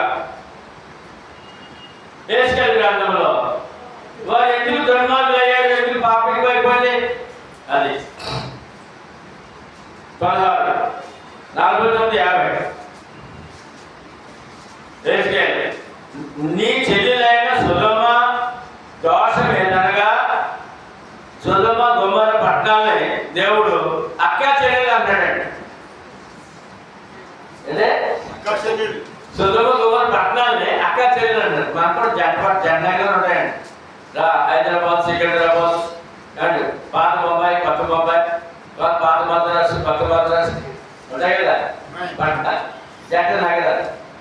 అలాగే జంట నగరాన్ని దేవుడు ఈ సొదొమ గొమొర్రా పట్టణాన్ని అక్క చెల్లెలు అంటాడట. ఏంటంటే సొదొమ నీ చెల్లెలైన సొదొమ దోషం ఏదనగా దానికి దాని కుమార్తెలకును కలిగిన గర్వము ఏముందంటే ఎందుకు వచ్చింది గర్వం? అది గర్వం ఎందుకు వచ్చింది చూద్దాం. అక్కడ ఉంది ఆహార సమృద్ధి. ఏంటంటే ఎందుకు గర్వం వచ్చిందంట? ఆహార సమృద్ధి అంటే లోటు లేదంట, పాడి పంటలు పుష్కలంగా ఉన్నాయంట. ఒకటే నిర్విచారమైన సుఖస్థితి, విచారం లేదు, రేపు ఏంటంటే ఆలోచన లేదు, ఇంకా పూర్తిగా సమృద్ధిగా ఉంది. నిర్విచారమైన సుఖస్థితి దాని వరకు ఆలోచన అన్నది అది దీనులకును కర్ర ఎక్కువ అయిపోయినాడు, సుఖం ఎక్కువైందంటే ఆహారం ఎక్కువ అయిపోయినాడా. అందుకని అది ఏంటంటే ఈ పట్టణాలు, ఈ పట్ట ప్రజలు దీనులకును దరిద్రులకును సహాయం చేయకుండా ఎందుకంటే ఎవరు సహాయం వల్ల అందరినీ హత్య చేస్తారు. పేదవాళ్ళు ఎక్కేస్తున్నారు, దేవుడు ఎక్కిరిస్తున్నారు, పేదవాళ్ళు ఎక్కిరిస్తున్నారు. అన్ని ఎక్కువైపోయినాడ. చదువు గొప్ప పట్టణాలకి అన్నీ ఎక్కువైపోయినాడు. గర్వం వచ్చిందంట, గర్వం ఎక్కువైపోయిందంట. తర్వాత ఆహార సమృద్ధి ఎక్కువైపోయిందంట, తర్వాత సుఖస్థితి ఎక్కువైపోయిందంట. అందుకని గర్వించలే దేవుడు లేడండి, ఏమి చేయకూడదని చేస్తాం. దేవుడు ఏమో వద్దన్నాడో అన్నీ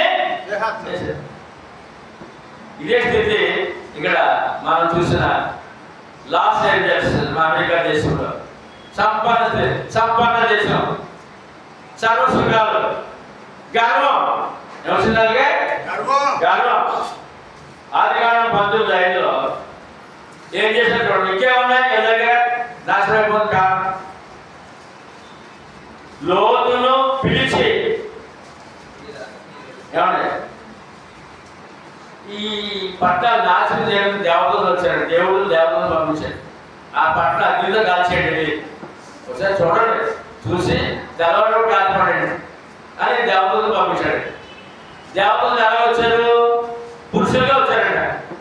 ఎలా వచ్చారంటే దేవతలు స్త్రీలు కాదండి, పురుషులే, స్త్రీలు లేరండి. దేవతలు ఆ పట్టణానికి వచ్చారట, పురుషులు, ఇద్దరు పురుషులు వచ్చారట, ఇద్దరు దేవతలు. వారు కనపడుతున్నారట, మనుషుల్లాగే కనపడుతున్నారట. మరి దేవతలు మనుషులు వస్తే ఎంత అందం ఉంటారు, ఎంత అందం చెప్పాలన్నమాట. అప్పుడు వాళ్ళని చూసి లోతు గారు నమస్కారం చేసి వారి ఇంటికి ఆహ్వానించి ఈ అర్ధరాత్రి ఎక్కడ పడుకుంటారు బాబు, బయటికి రండి, ఆతిథ్యం తీసుకోండి చెప్పి ఆహ్వానించి ఆతిథ్యం ఆతిథ్యం ఇచ్చాడట. ఆతిథ్యమా ఇచ్చాడట. ఈలోగా అక్కడ ఆ ప్రాంతంలో ఉన్న చిన్నలు పెద్దలు అందరూ చూశారంటే దేవతలు ఇద్దరినే అందమైన వాడిని చూసి సాయంకాలం భోజనం అక్కడ చేసేసి శుభ్రంగా పిల్లపిస్తూ సహా చిన్నలు పెద్దలు కూడా ఆ ఇంటికి వెళ్ళారంట. ఎవరింటికి? లోతుడికి వెళ్ళి అంటారు. చూద్దాం అక్కడ అన్నమాట. ఏమని? లోతును పిలిచి వెళ్ళారు. తలుపు వేసుకుని లోపల ఆతిథ్యం చెబుతున్నాడు. లోతుని పిలిచి ఈ రాత్రి నీ వద్దకు వచ్చిన మనుషులు ఎక్కడ? మీ ఇంటికి తీసుకొచ్చారు ఇద్దరు మనుషుల్ని. ఎక్కడ? మేము వారిని కూడినట్లు. అయ్యి బాబాయ్ అంటే పురుషులలో ఎవరినైనా పురుషులు చూశారు. ఏంటంట వాళ్ళతో కామవాంఛ తెచ్చుకుంటారంట. పంపించి బయటగా కూడినట్లు మా యొద్దకు వారిని వెలుపలికి తీసుకుని రమ్మని అతనితో చెప్పగా అప్పుడు లోతు బ్రతిమాలుకుంటాడు. అయ్యా వారి అతిథులు నాకు అతిథులు అయ్యి బాబు, వాళ్ళు దేవుడితో సమానం. నా కూతురు ఉన్నారు యవనస్తులు, వాళ్ళు తీసుకెళ్ళి మీరు ఏం చేసి తీసుకోండి అని చెప్పే. నువ్వు ఎవరన్నా వాళ్ళు చెప్తున్నా? అదే కావాలి, పురుషులే. ఏం కావాలట? పురుషులే కావాలట. అంటే పురుషులతో అని కోరి అతన్ని తలుపులు బద్దలు కొట్టి దౌర్జన్యం చేయడానికి సిద్ధపడ్డారు. అప్పుడు అంటే దేవతలు లోపల ఉన్నారు, దేవతలు ఉన్నాయి. వెంటనే లోతు లోపల లాగేసి తలుపులు వేసేసి ఇంక రసత్తుగా తెల్లారేటప్పుడు కానిపోయింది. ఇక టైం లేదు. పాపం కొంచెం ఎండిపోయింది. ఇక తెల్లవారు కాదు నమ్ముడా పోయలేదు అని చెప్పి చేయబట్టుకొని వారిని పిల్లల్ని తీసుకుని బయటకు వెళ్ళిపోయారు. ఆ రాత్రి అంతా బయటకు వెళ్ళారు. వాళ్ళు బయటకు వెళ్ళారు, పట్టుకు కాలుపుతారు. ఇప్పుడు చూద్దాం ఎలా కాలిందో. ఆదికాండం 19:24-25. అప్పుడు యెహోవా సొదొమ మీదను గొమొర్రా మీదను యెహోవా యొద్ద నుండి గంధకమును అగ్నిని ఆకాశం నుండి గాలి కురిపించి ఎక్కడ చేయాలి? అక్కడ అంత పాపంతో చేశారు. ఆకాశం నుండి అగ్ని కురిపించి ఆ పట్టణములను ఆ మైదానం అంతటిని ఆ పట్టణములలో నివసించిన వారందరినీ నేల మొదలుగా నాశనము చేశారు. అగ్ని పాటతో సహా ఆ పట్టణంలో జీవరాశి లేక బూడిద, ఆ గోపలు, గోళ్ళు, పొలాలు, పట్టులు, మనుషులు నాశనం చేసిన కారణం ఏంటి? గర్వము. ఏమండి? సమృద్ధి అయిన ఆహారము, సుఖస్థితి, ఇవన్నీ కలిసి ఏం చేసినట్టు గర్వం వచ్చిందంట. కామ వికారం వచ్చిందంట. చూసినారే? కామ వికారం. ఏం చేయాలో ఆ కామ ఎలా తెచ్చుకోవడం తెలియని పరిస్థితుల్లో అంతా పేటకపోయాడు. అందుకని దేవుని శిక్ష అక్కడి నుంచి, దేవుడి దగ్గర నుంచి అగ్ని గంధకములు కూర్చి కాల్చి వేశాను. మళ్ళీ 7:13 చూడండి. ఆ దేశమే కాదండి, ఎక్కడ ప్రజలు బాగోలేదో 7:13 దేశ నివాసులు, ఏ దేశమైనా సరే దేశ నివాసులు చేసిన క్రియలను బట్టి దేశము పాడగును. ఎవరి క్రియలంటే దేశ నివాసులు, ఏ దేశంలో ఏ రాష్ట్రంలో ప్రజలైనా వారి క్రియలు బాగోకపోతే వారి మీదకి నాశనమే వస్తుంది. వారంతా వారి నాశనమే కోరుకుంటారు. ఇప్పుడు చెప్పండి, మనిషి క్రియ బాగోవాలా చెడ్డగా ఉండాలా? కోపమా శాతమా? చెప్పండి. గర్వమా విధేయత? జీవితంలో క్రమమా అక్రమమా? ఇవన్నీ కూడా చెడ్డ అనమాట అండి. ఎవరికంటే ఆ మనుషులకి, ఆ ప్రాంతానికి, ఆ గృహానికి, ఆ దేశానికి నాశనం అని చెప్పి ఏమంటే క్రీస్తు పూర్వం 600 సంవత్సరాల నుంచి చెప్పాడు ఈ మాట. దేశ నివాసులు ఏ దేశమంటే చేసిన క్రియలను బట్టి దేశం పాడైపోతుంది. ఈవేళ అమెరికా పాడైపోతుంది, కాలిపోతుంది. ఈ రోజు వరకు ఇక్కడ కాస్తుందండి, 7వ తారీఖు కట్టుకుందండి, ఆగిపోయింది అనుకున్నారు. మళ్ళీ ఒక్కో ప్రకటన మొదలెట్టి 10,000 ఎకరాలు ఆగిపోయిందండి. ఇది మీ మాట, ఇది మీ మాట. ఏ దేశమైనా ఆ ప్రజలు వారి క్రియలు బాగోకపోతే నాశనం అయిపోతుంది దేవుడు చెప్పాడు.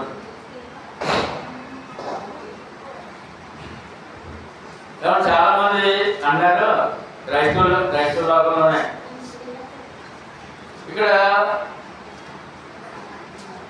లాస్ ఏంజల్స్ కాలిపోయింది ఏమండి, అందుకని దేవుడికి కాల్చేసి కోపం వచ్చింది అన్నారు. అలా చెప్పొచ్చా? దేవుడు ప్రేమలోడు కదా, దేవుడు ప్రేమ అది ప్రేమలోడు అని చెప్పి నాకు ఏమైనా చేస్తా చెప్పరా? నువ్వు ప్రేమలోడు అని చెప్పి మన ఇప్పుడు ఇంట్లో ఒక యజమాని ప్రేమలోడు అంటే భార్య పిల్లలు ఎవరైనా చేస్తారా? చేస్తే ఉంటుంది గొప్ప నాశనం కదా. మరి ప్రేమలోడు అని చెప్పి ఎవరు చేసేస్తారా? చేసేస్తున్నారు, చేసేసారు, నాశనం అనిపించారు. ఎందుకంటే ముందుగా చదివాం ఏమని అమాటలు చదువుతారు. కొరింథీ పత్రిక 10:22 ప్రభువునకు రోష పుట్టించదమా? ప్రభువునకు రోషం ఉందా లేదా చెప్పండి. ప్రభువునకు రోషము పుట్టించదమా? మనము ఆయన కంటే బలవంతులమా? ప్రశ్నించుకోవాలి. ప్రేమగాడు కదా ఏం చేయడానికి కుదరదు, జాగ్రత్తగా ఉండాలి. ఏమండి ఆఖరికి అగ్ని ఉంది, ఇక్కడ శిక్ష ఉంది, అక్కడ శిక్ష ఉంది. కనుక లేవి కాండంలో ఒక సాక్షి 10:1-2 అహరోను కుమారుడైన నాదాబు అబీహులు తమ తమ ధూపార్తులను తీసుకొని వాటిలో నిప్పు నుంచి వాటి మీద ధూప ద్రవ్యం వేసి యెహోవా తమకు ఆజ్ఞాపింపని వేరొక అగ్నిని ఆయన సన్నిధికి తెగ యెహోవా సన్నిధి నుండి అగ్ని బయలుదేరి వారిని కాల్చివేసాను. వారు యెహోవా సన్నిధిని వృద్ధి పొందేది. శరీర క్రియలు బాగోపోయినా నష్టమే, ఆత్మ సంబంధమైన దైవ క్రియలు బాగోపోయినా నష్టమే. శరీర క్రియలు బాగోవాలి, దైవ క్రియలు కూడా బాగోవాలి. ఇప్పుడు ముందు చూసిన సొదొమ గొమొర్ర శరీర క్రియలు బాగోలేదు, కాల్ చేశాడు. వీళ్ళేమో ఆరాధన విషయంలో పరిష్కారం చేశారు, కాల్ చేశాడు. చేశారంటే అదే శరీర క్రియలు బాగోవాలి, ఆత్మ సంబంధమైన దైవ క్రియలు కూడా బాగుండాలి. ప్రతిదీ చూసే దేవుడు వినేది మాట్లాడే దేవుడు. కాల్ చేశారని యాది వెళ్ళి శరీరంగా సొదొమ గొమొర్ర ప్రజలు ఏమండి శరీరంగా చేసిన హేయ క్రియలు, పాప క్రియలు, పర శరీరానుసారమైన పాప క్రియలు శరీరంగా కాల్చబడి ఆత్మ కూడా కాల్చబడి. 2 శిక్షలు, శరీరానికి శిక్ష, ఆత్మకే శిక్ష. వారు చేసిన శరీర క్రియలు బట్టి, పాప క్రియలు బట్టి. ఇప్పుడు రెండో సంగతి ఆత్మీయముగా శారీరకంగా 2 ఉన్నాయి క్రియలు. శారీరకంగా ఆత్మీయముగా. శరీర క్రియలు ముందు సొదొమ గొమొర్ర చూసాం. ఆత్మీయముగా దేవుని సేవ ఏంటంటే దేవుని సేవ, ఆరాధన, దేవుని చిత్త ప్రకారము, ఆయన ఆజ్ఞ ప్రకారము కాకపోతే శారీరకంగా కాల్చబడి ఆత్మ కూడా కాల్చున్నదని అగ్ని జ్వాలలో ఇప్పుడు కాపుతున్నారు. ఈ సొదొమ గొమొర్రా ప్రజలు కాలిపోయారు. ఇప్పుడు ఆత్మ కాలుతుంది. శరీర క్రియలు బాగోవాలి, ఆత్మ సంబంధ క్రియలు కూడా ఆత్మ సంబంధ క్రియలని దేవుని నమ్మడం, భక్తిగా జీవించడం, ఆరాధించడం, ఆయన ఆజ్ఞ పాటించడం, దేవుని భయపడడం. ఈ శరీర క్రియలు, ఈ సుఖాలు గిఖాలు ఇవన్నీ అనుభవిస్తూ పాపమేడ పుణ్యాన్ని తెలిసి బ్రతకాలి.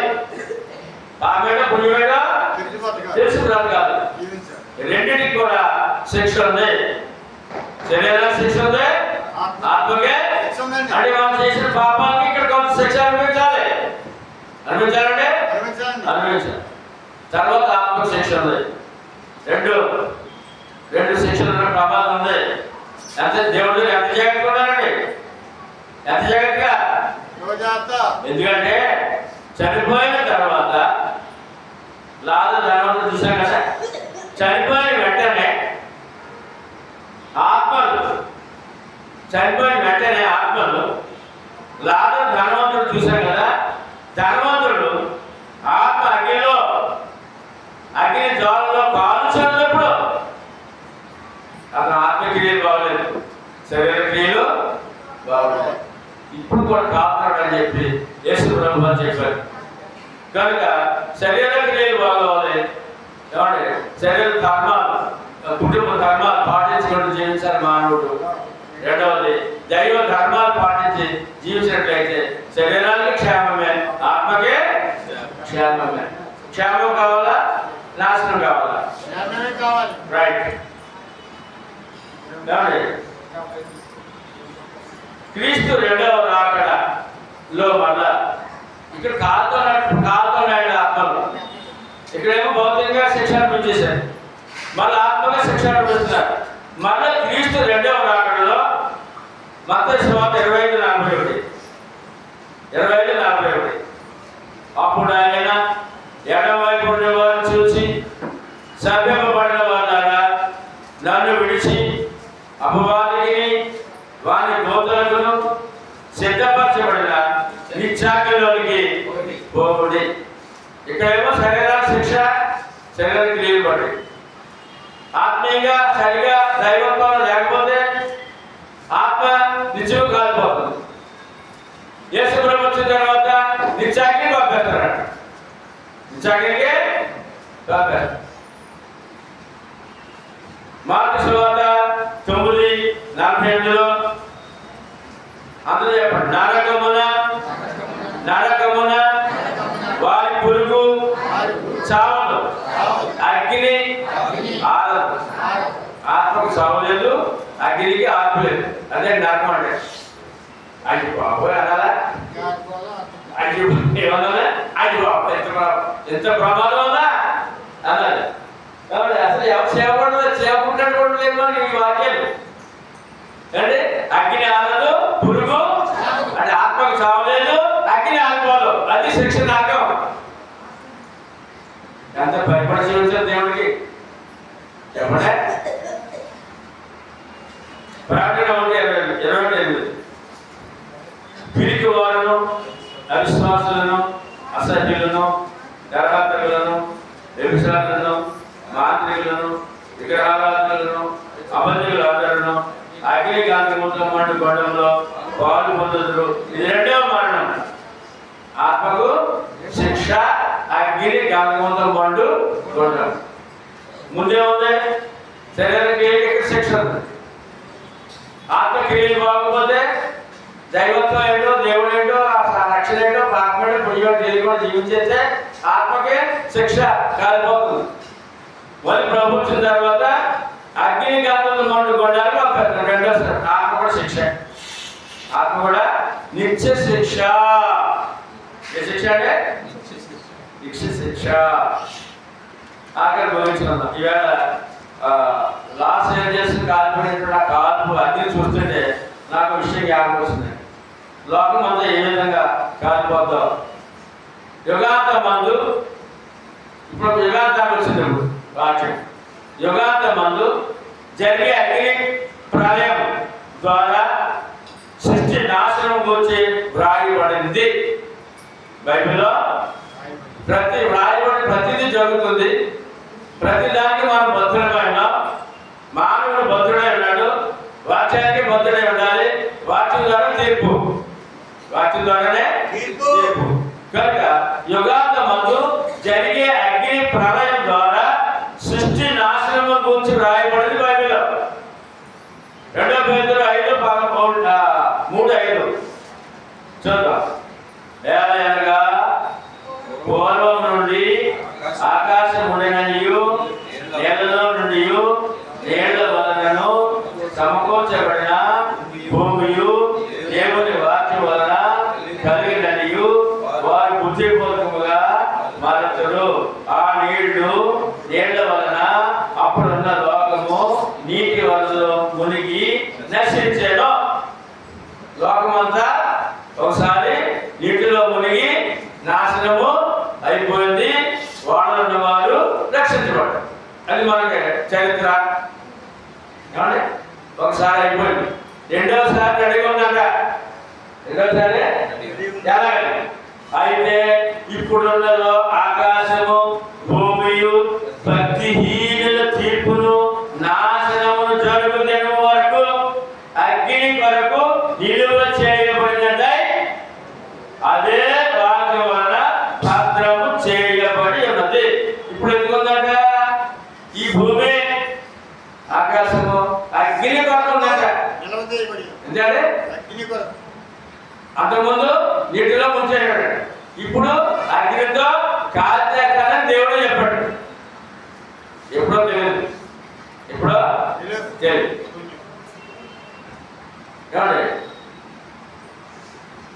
ఎందుకో తెలుసా తీర్పు? భక్తిహీనులు ఎవరో, భక్తి పనులు ఎవరో చేస్తున్నాను కంట. ఇప్పుడు అందరు భక్తులు ఎక్కడ?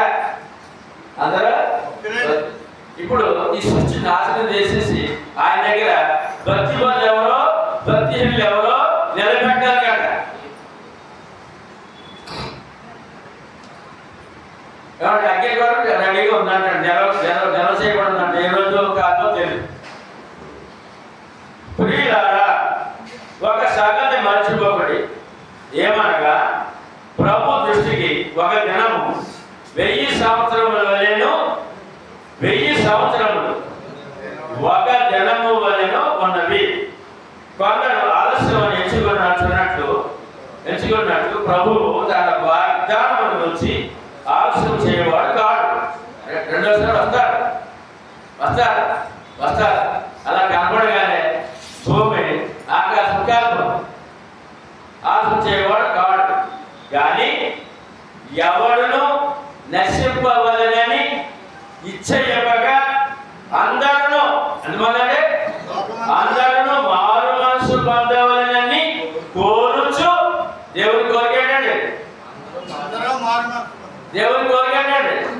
అందరూ మారు మనసు పొందవలని కోరుచు ఎవరండి? దీర్ఘశాంతము గలవాడై ఉన్నాడు. అందుకని లోకం అశ్రాంతం చేసేస్తారంట. ఎవరు? దీర్ఘశాంతం. ఈ మాట పట్టుకోవాలండి. దీర్ఘశాంతంగా దేవుడు మనం ఏం చేసినా చేయకపోతే పర్లేదు. ఏంటి చేయబడి చేసేస్తున్నాడు. అంటే అభిగా చేసి మన కనపడుతుంది. ఏమంటే మన దేశంలో కూడా పురుషులు వివాహం చేసుకొచ్చని పర్మిషన్ చేశారండి. మన దేశంలో కూడా పాకేసింది. ఎక్కడికి? మన దేశానికి పాకేసింది. కాబట్టి అదే దీర్ఘశాంతం గలవాడై ఉన్నాడు. అయితే ప్రభు దినము దొంగ వచ్చినట్టు వచ్చింది. మన దీర్ఘశాంతం గలవాడే. నువ్వు మారవా? అలా పాపం తిట్టిపోతావా? కానీ ఆయన వచ్చే రోజు మాత్రం ఒకటి ఉంది. కాబట్టి దొంగ వచ్చినట్టు వచ్చాను. ఆ దినమున ఆకాశములు మహాధ్వనితో గతించిపోవును. అలా కనపడ్డారని చాలు మధ్యాకాశంలో. ఇంకా ఆకాశ ప్రభులు కూడా మనం మొదలెడుతుందా? భూమిలోకి వచ్చేది మాట. ఆకాశములు రవులు కొని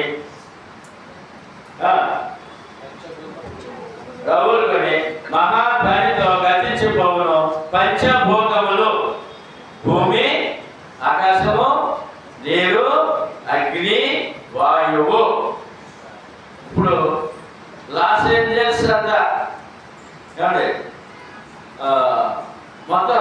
పట్నం రాష్ట్రం కాలిపోయింది. కారణం తెలుసా? గాలి అగ్ని. రెండే రెండే. ఇప్పుడు ఆయన వచ్చినప్పుడు ఆకాశము, భూమి, గాలి, నీరు, అగ్ని కలిసిపోతాయట. 5 పంచిపోతారు.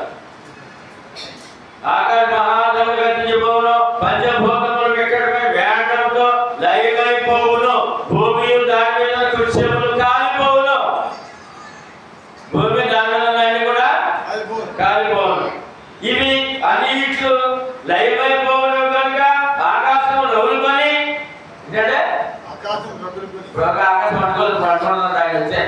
అది ఉండదు. అది కూడా ఆకాశం రగులుకొని లయమైపోయినట్టు, పంచభూతములు మహావేగంతో కలిగిపోయినట్టు, దేవుని జనపు రాకడ కొరకు ఎవరు రాకండి?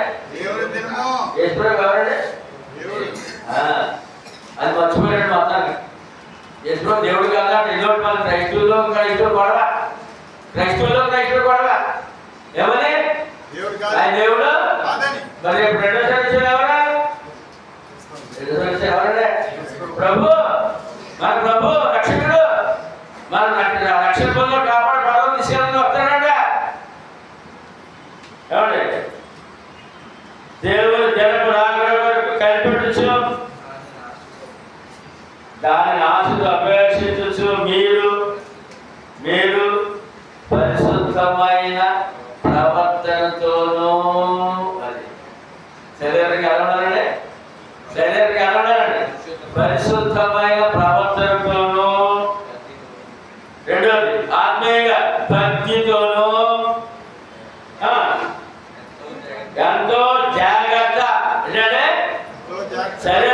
శరీరానుసారంగా జాగ్రత్త, ఆత్మానుసారంగా జాగ్రత్త. ఎంతో జాగ్రత్త. ఇప్పుడు ఎలా ఉన్నాం మనం?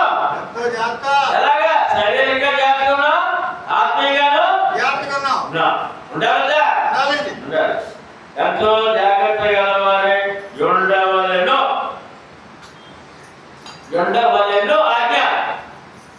తేడా చేయకూడదు. ఇంకా శారీరకంగా తేడా జరగకూడదు, ఆత్మీయంగా తేడా, దేవుని విషయంలో, ఆరాధన విషయంలో, భక్తి విషయంలో తేడా జరగకూడదు, శరీర క్రియలో తేడా జరగకూడదు. తేడా ఎంతో జాగ్రత్త గలవారే అన్నప్పుడు ఎంత భయముతో, భయం, వినయ భయభక్తులు అన్నదాన్ని ఏమన్నారంటే? వినయ భయభక్తులతో దేవుడి సేవ చేసుకోవాల్సిన అవసరం ఉంది. ఇట్టి భాగ్యము కోట్లాది మంది దొరకలేదు, మనకు దొరికింది. ఏమండి? ఆ యొక్క శరీర శిక్ష రావడం తెలుసు, ఆత్మ శిక్ష రావడం తెలుసు. ఏమండి? ఆత్మ మరి ఈ లోకంలో అయిపోలేదు, ఆత్మ కాలుతుందా తెలుసు. ప్రభుత్వం తర్వాత నరకంలో నిత్య కాల్పుందా తెలుసు. నిత్య కాల్పు తెలుసు. కనుక ఎంతో జాగ్రత్త గలవారే. ఎంత జాగ్రత్తగా ఉంటే అంత ఆశీర్వాదము. ఆర్థికంగా, ఆరోగ్యపరంగా, కుటుంబపరంగా, ఆత్మీయంగా ఎంత జాగ్రత్తగా ఉంటే అంత ఆశీర్వాదము. ఎంత జాగ్రత్తగా ఉంటే నువ్వు ప్రయాణం చేసేటప్పుడు వాహనం వెళ్తావు కదా, ఎంత జాగ్రత్తగా ఉంటే అంత క్షేమంగా వస్తావు. అంతేనా?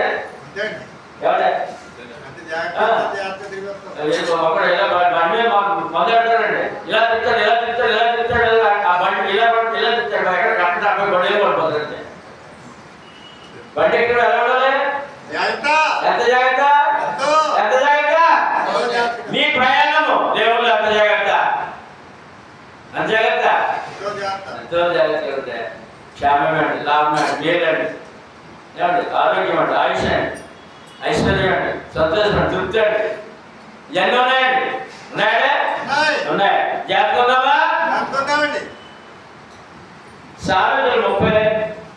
అందుకని ఇటువంటి ప్రార్థనతో మన జీవితం ఉండాలండి. ఆఖరి మాట, మన ఎంతో జాగ్రత్తగా ఉండాలంటే ఇటువంటి ప్రార్థన ఉండాలండి. అందరూ చెప్పండి మాట. సామెతలు 37, 8, 9 వచ్చిన ఒక భక్తుడు ప్రార్థన చేస్తున్నాడండి. చెప్పండి అందరూ. దేవా, నేను నీతో 2 మనవులు చేసుకొనుచున్నాను. రెండు విషయాలు అడుగుతున్నా దేవా అన్నాడు. ఏమండి? నేను చనిపోక ముందు వాటిని నాకు అనుగ్రహింపుము. నా బ్రతికున్న రోజుల్లో ఈ రెండు వరాలు ఈ తండ్రి ఏంటో రెండు వ్యర్థమైన చెప్పడం వ్యర్థమైన వాటిని అబద్ధమును నాకు దూరముగా ఉంచము. మొదటి కోరిక. లోకములో వ్యర్థమైన ఆరాధన ఉంది, ఉందంటే అబద్ధం ఉంది. ఈ రెండు ఈ విషయము ఆత్మీయంగా భక్తి జీవితం దూరం చేసేది ఆయన. వ్యర్థమైన ఆరాధన కాదు, అబద్ధంలో కాదు, అవి లేకుండా దూరం చేయలేవా? మనం దొరికిందా? మనకి దొరికిందా? రెండో ప్రార్థన ఏమండి? అందరూ చెప్పాలి, అన్ని నోళ్ళు వారు. పేదరికములైనను ఐశ్వర్యములైనను నాకు దయచేయము, తగినంత ఆహారము నాకు కలుగు, నాకు అనుగ్రహింపుము. ఎక్కువైన ఎడల నేను కడుపు నిండిన వాడనై నిన్ను విసర్జించి యెహోవా ఎవడని అందునేమో అన్నారా లేదా? అన్నారంటే అన్నారు. లేక లేక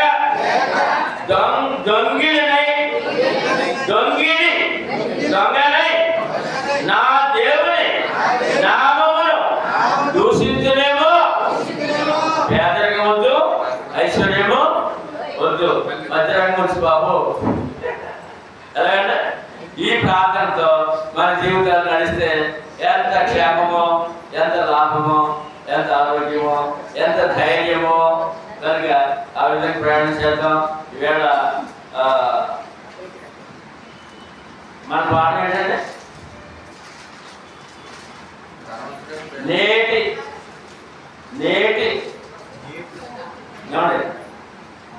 కాలుచున్న నేటి సుధమ గొప్పట. మొదటి వారం చూసాం, రెండో వారం కూడా చూసాం. ఇదంతా మనం జాగ్రత్త పడతాం. విశ్వాసి శారీరకంగా ఆత్మీయంగా జాగ్రత్తగా ఉండి మనం అనేక దీవులు మేలులు ఆయన దగ్గర పొందుతాం.